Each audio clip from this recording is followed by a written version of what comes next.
Hello and welcome to साकार academy. दोस्तों, मैं हूं विवेक पटेल और आज हम सोशियोलॉजी पेपर के ऊपर चर्चा करेंगे। पेपर 6 यूनिट 2 छत्तीसगढ़ पीएससी का एक बहुत इंपॉर्टेंट हिस्सा है समाजशास्त्र विषय। समाजशास्त्र विषय ऐसा विषय है जिसके अंदर में आप अपने कॉमन सेंस का इस्तेमाल करके बहुत अच्छे मार्क्स ला सकते हैं। तो दोस्तों, तैयार हो जाइए इस पेपर को हैंडल करने के लिए। पेपर 6 यूनिट 2 होने की वजह से सिर्फ 50 नंबर इसे दिए गए हैं, लिमिटेड नंबर ऑफ क्वेश्चंस आएंगे। और समाजशास्त्र जो है, ये एक ऐसा विषय है जो पुराने समय में छत्तीसगढ़ पीएससी के लिए बहुत इंपॉर्टेंट हुआ करता था जब ऑब्जेक्टिव टेस्ट होते थे। और आज के समय में भी आप बेसिक कॉन्सेप्ट्स अपने स्ट्रॉन्ग करके, अपनी समझ को बढ़ा करके, कॉमन सेंस का इस्तेमाल करके यहां पर ज्यादा से ज्यादा नंबर हासिल कर सकते हैं। हम लोग सिलेबस को 4 हिस्सों में बांटेंगे और इन 4 हिस्सों से आपके छोटे छोटे प्रश्न आने की पूरी संभावना है। और लॉन्ग क्वेश्चंस, खासकर 8 नंबर और 10 नंबर के क्वेश्चंस जो हैं, हम लोग इस सेक्शन से हासिल कर सकते हैं। ठीक है, तो इन 4 सेक्शंस के हिसाब से हम लोग अध्ययन करेंगे। सबसे पहले तो अगर आप समाजशास्त्र का अध्ययन करने बैठते हैं तो आपके दिमाग में होना चाहिए कि प्राथमिक अवधारणाएं, बेसिक कॉन्सेप्ट, इनसे जो है सबसे तगड़े क्वेश्चन आ सकते हैं। प्राथमिक अवधारणा या बेसिक कॉन्सेप्ट में क्या होता है कि समाज क्या है। ठीक है, आपको प्राथमिक अवधारणा में दिया है समाज, समुदाय, समिति और संस्था।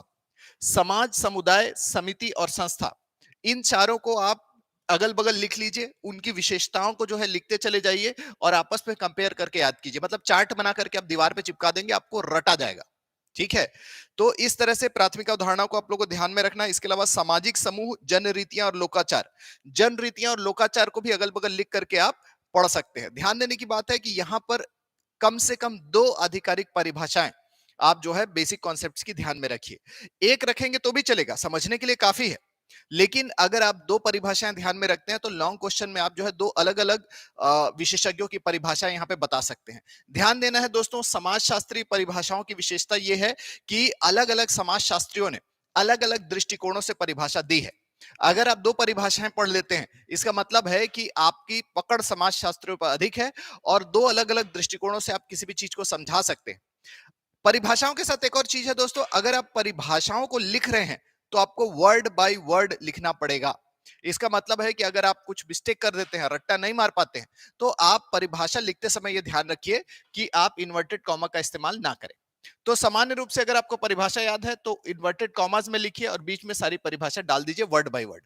अगर आपको वो ठीक से याद नहीं है तो आप जो है विशेषज्ञ का नाम लेकर के, जैसे कि यहाँ पर आप जो है मूने का नाम लेते हैं या मैकाइवर का नाम लेते हैं।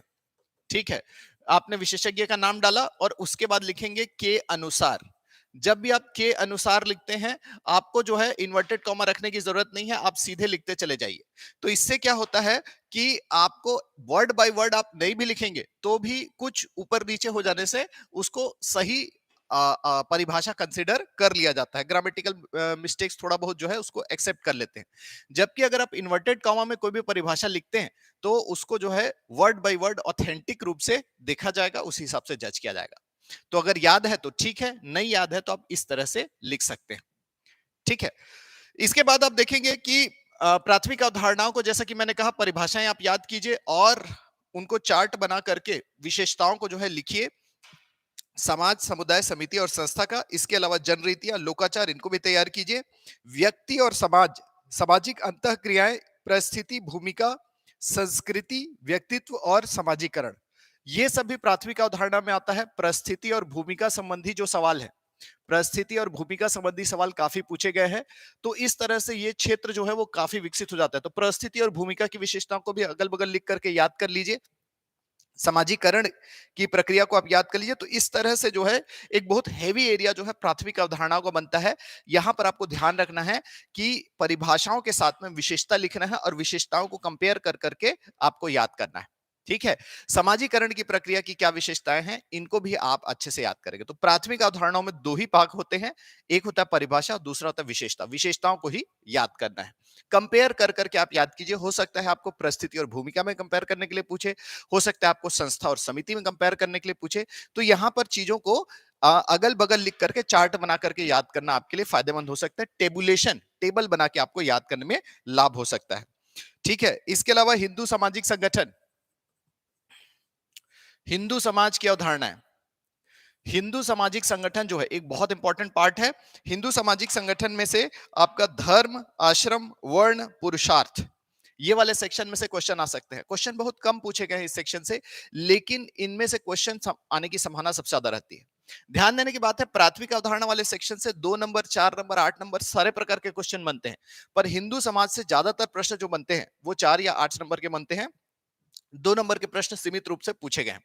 हिंदू समाज के बारे में मैं आपको अलग से पढ़ने के लिए इसलिए कर रहा हूं, उसके 2 फायदे हैं। नंबर 1, एग्जाम में क्वेश्चन पूछेगा, आप बना लेंगे क्योंकि आप इससे पहले से फैमिलियर हैं। और दूसरी बात यह है कि हिस्ट्री में भी ये काम आता है, यहां तक कि आप अपनी नॉर्मल लाइफ में एक दूसरे के साथ जो डिस्कशन करते हैं वहां पर भी हिंदू समाज की बेसिक अवधारणाएं काम आती है। सबसे पहले तो धर्म क्या है इसके बारे में आप थोड़ा सा जानकारी हासिल कीजिए, धर्म की विशेषताएं। फिर हिंदू धर्म की जो विशेषताएं हैं, आश्रम व्यवस्था, वर्ण व्यवस्था, पुरुषार्थ व्यवस्था, यज्ञ व्यवस्था, इन सब का समाजशास्त्रीय महत्व क्या है इस पे देखिए। ध्यान देने की बात यह है, हिंदू समाज के धार्मिक विशेषताओं के बारे में लिखने जाएंगे तो थोड़ा सा संस्कृति में उतर करके, और आप जो है ये काम कैसे करते हैं, वो काम कैसे करते हैं, कौन से वेद में क्या लिखा है, किस उपनिषद में क्या लिखा है, ये कोट करने की जरूरत नहीं है। यहां पर आपको प्रैक्टिकल अप्रोच अपनाने की जरूरत है कि अगर हिंदू धर्म में वर्ण व्यवस्था दिया है तो उसका उपयोगिता क्या है, और उसके नुकसान भी आप देख सकते हैं। वैसे ही आश्रम व्यवस्था है, उसकी क्या उपयोगिता है। तो लाभों के ऊपर आपको विशेष रूप से चर्चा करना है। आश्रम, पुरुषार्थ और वर्ण व्यवस्था, ये 3 विषय जो है यहाँ पे आते हैं। काफी तगड़ा इसका स्कोप है क्वेश्चन पूछे जाने का।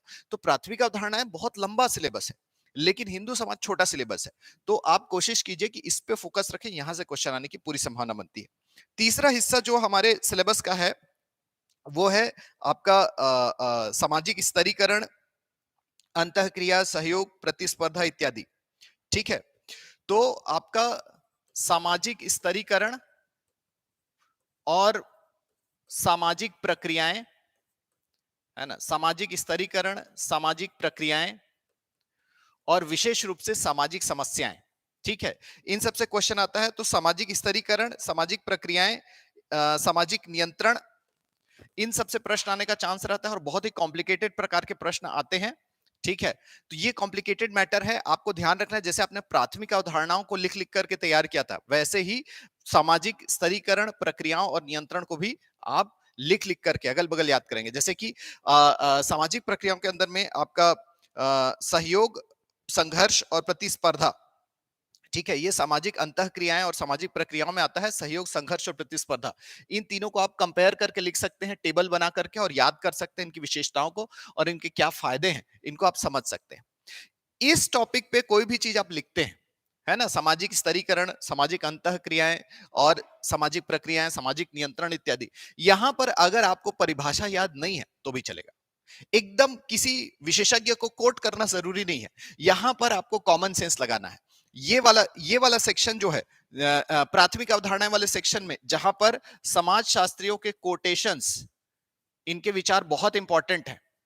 यहां पर आपको अपने नॉर्मल लाइफ के एग्जांपल लेने हैं हिंदू समाज से संबंध में, और सामाजिक स्तरीकरण, नियंत्रण इत्यादि, सामाजिक प्रक्रियाएं इत्यादि जब पढ़ेंगे तो यहां आप अपने सामान्य जीवन से, अपने अनुभव से आप आंसर लिखिए।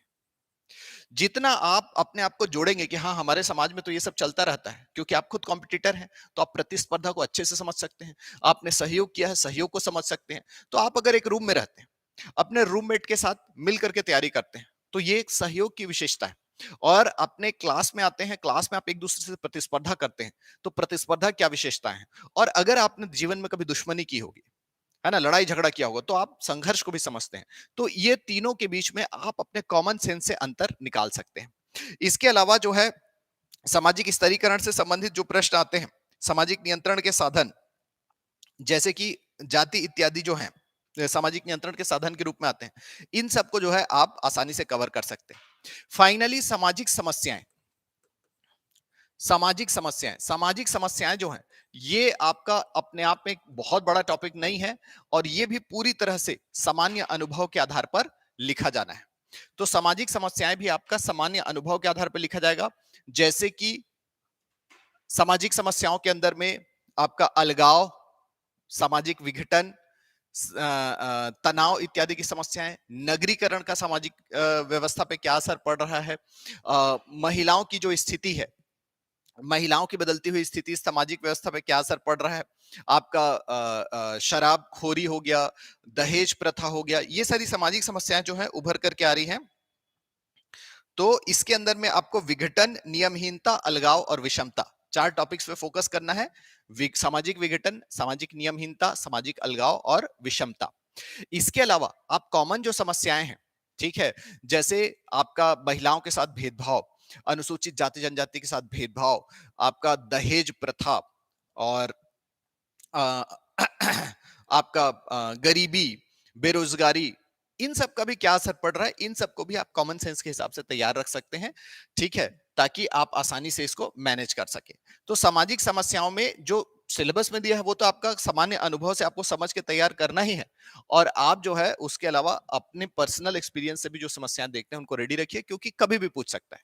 तो जो भी चीजें आपको सामान्य अनुभव या अपने कॉमन सेंस से तैयार करना है, इसके आंसर्स आप अपने शब्दों में लिखिए।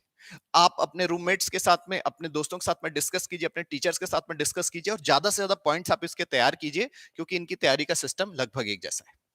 अंतिम टॉपिक आता है आपका सामाजिक अनुसंधान। सामाजिक अनुसंधान जो है ये आपका लॉन्ग आंसर क्वेश्चंस के लिए परफेक्ट है, ठीक है। सामाजिक अनुसंधान के चार तरीकों को दिया है, लॉन्ग आंसर के लिए एकदम परफेक्ट एरिया है। लॉन्ग आंसर यानी कि 10 नंबर के क्वेश्चन या 8 नंबर के क्वेश्चन जो है ये हम लोग को यहां पर एक्सपेक्ट करने चाहिए, लॉन्ग आंसर क्वेश्चंस यहीं से पूछेगा। अब सामाजिक अनुसंधान में आपका प्रश्नावली, अनुसूची, साक्षात्कार, ठीक है, अवलोकन, इन सबको जो है यहां पे रखा जाता है। तो आपको सबसे पहले तो ये देखना है कि सामाजिक अनुसंधान क्या है, क्या लाभ है। वस्तुनिष्ठता की समस्या एक बहुत बड़ा इंपॉर्टेंट फैक्टर है, वस्तुनिष्ठता, इससे एक लॉन्ग क्वेश्चन बनता है, ठीक है। वस्तुनिष्ठता की समस्या, आपका अवलोकन, प्रश्नावली, अनुसूची और साक्षात्कार, ये चार तरीके हैं सामाजिक अनुसंधान के। तो ये जो चार तरीके हैं, प्रत्येक तरीके में कम से कम 7-8 पॉइंट्स होते हैं कि इनकी क्या विशेषता है। अवलोकन, प्रश्नावली, अनुसूची और साक्षात्कार, इन सब की क्या क्या विशेषताएं, विशेषताएं मतलब फायदे, फायदे मतलब विशेषताएं, ऐसा करके लिखिए। तो इनकी विशेषताएं अगर पूछता है, आप इनके फायदों को भड़ाभड़ गिना दीजिए, और कम से कम एक आध कमजोरी गिना दीजिए। इनकी कमजोरियां भी पूछ सकता है, दो के बीच में कंपैरिजन करने के लिए भी पूछ सकते हैं कि अनुसूची और साक्षात्कार में कंपैरिजन करो, या फिर आपका अवलोकन और अनुसूची में कंपेयर कीजिए। तो इस तरह से तुलनात्मक प्रश्न भी पूछे जा सकते हैं। तो अब देखिए, सिलेबस तो हो गया बहुत बड़ा और नंबर है सिर्फ 50। तो हम लोग को ध्यान रखना है कि लॉन्ग क्वेश्चन कहां से आएगा, इसको गेस करने के लिए सबसे पहले तो हम लोग सामाजिक अनुसंधान वाला जो सेक्शन है, बहुत ही टेक्निकल सेक्शन है, पॉइंट्स में चीजें रेडी हैं, इनको लिख करके रटने का प्रयास करते हैं, ठीक है। और आपका जो प्राथमिक अवधारणाएं वाला सेक्शन है, इसमें भी सारी अवधारणाओं को लिख करके, पॉइंट वाइज लिख करके रटने का प्रयास करते हैं। ये सेक्शन रटने का है, प्राथमिक अवधारणा है और आपका सामाजिक अनुसंधान। हिंदू समाज, सामाजिक स्तरीकरण, प्रक्रिया नियंत्रण और सामाजिक समस्याएं, ये ऐसे सेक्शंस हैं जो आपको कॉमन सेंस से बनेंगे। तो अगर आपको इन सेक्शन में परिभाषाएं याद नहीं है, लेकिन अपनी समझदारी से लिख सकते हैं, तो लिखिएगा जरूर। तो इस तरह से आप सोशियोलॉजी के सिलेबस को कवर कर सकते हैं। कुछ चीजें रटने के लिए हैं, तो जैसे ही आपको खाली समय और फ्री दिमाग मिले, तो इन टॉपिक्स को उठा के रट जाइए, और बाकी सब में आप डिस्कशन कीजिए, और डिस्कस करके आप जिस निष्कर्ष पे पहुंचते हैं उनको पॉइंट वाइज लिख लीजिए। सोशियोलॉजी में पॉइंट वाइज आंसर लिखने में बहुत फायदा है, अच्छे मार्क्स मिलते हैं। और ध्यान रखिएगा कि आप जितने अच्छे शब्दों का इस्तेमाल करेंगे उतने अच्छे मार्क्स मिलेंगे, लेकिन अगर आप टेक्निकल शब्दों का इस्तेमाल नहीं भी करते हैं, तो भी सोशियोलॉजी में आपकी अंडरस्टैंडिंग के लिए पर्याप्त अंक आपको दिए जाएंगे। तो जो 5 बातें मैंने आपको बताई कि ये और अगला तैयार करना है, उनमें से 3 जो है वो आपका कॉमन सेंस पे आधारित है, और पहला प्राथमिक अवधारणा है, और अंतिम सामाजिक अनुसंधान, ये टॉपिक जो है थोड़े से टेक्निकल है। तो बस आप अपनी समझदारी पे भरोसा रखिए और बिंदास सोशियोलॉजी का पेपर लिखिए। जिसने भी अपनी समझदारी से पेपर लिखा है उसको बहुत अच्छे मार्क्स मिले हैं। प्रेडिक्टेबल क्वेश्चंस यहाँ पे आते हैं, नए प्रकार के प्रश्न यहाँ पे नहीं आते हैं, इसलिए आप रिलैक्स रहिए। और सिलेबस को बहुत गहराई से पढ़ने के बजाय आप जो है चीजों को अपने हिसाब से शॉर्टलिस्ट कीजिए, पॉइंट्स तैयार कीजिए, और उन पॉइंट्स को अच्छे से पढ़ लीजिए। मतलब आपको सोशियोलॉजिस्ट का पर्सपेक्टिव यहाँ पे नहीं रखना है, आपको बस ये बताना है कि हाँ मुझे सोशियोलॉजी आता है, मैं अपने समाज के बारे में काफी कुछ जानता हूँ। रियल लाइफ में जब आप अपने इंटरव्यू में जाएंगे, तो ये जो कॉन्सेप्ट्स हैं ये आपको आपकी बात रखने में बहुत मदद करेंगे। और अगर आप कॉमन लाइफ में भी लोगों को कुछ समझाना चाहते हैं तो ये सोशियोलॉजिकल कॉन्सेप्ट्स आपकी बहुत ज्यादा मदद करने वाले हैं। एज एन एडमिनिस्ट्रेटर आप इस सब्जेक्ट को बहुत अप्रिशिएट करेंगे। तो दोस्तों 13 दिसंबर से, सॉरी 13 मार्च से साकार एकेडमी में मेन सीजीपीएससी मेंस की क्लासेस शुरू हो रही हैं। ये क्लासेस ऑनलाइन और ऑफलाइन दोनों चलेंगी। आप ये क्लासेस ज्वाइन करके अपने नॉलेज को भी बढ़ा सकते हैं और इसके साथ साथ एग्जाम के लिए अपने फाइनल प्रिपरेशन को तैयार कर सकते हैं। आप यहाँ पर जो भी चीजें मैंने बताई हैं इन सबसे संबंधित प्रश्न आप मुझसे पूछ सकते हैं। हमारी ये क्लासेस रिकॉर्डेड रूप में हमारे ऐप पे भी अपलोड होती रहेंगी, आप उसे भी ज्वाइन कर सकते हैं। इसी के साथ धन्यवाद।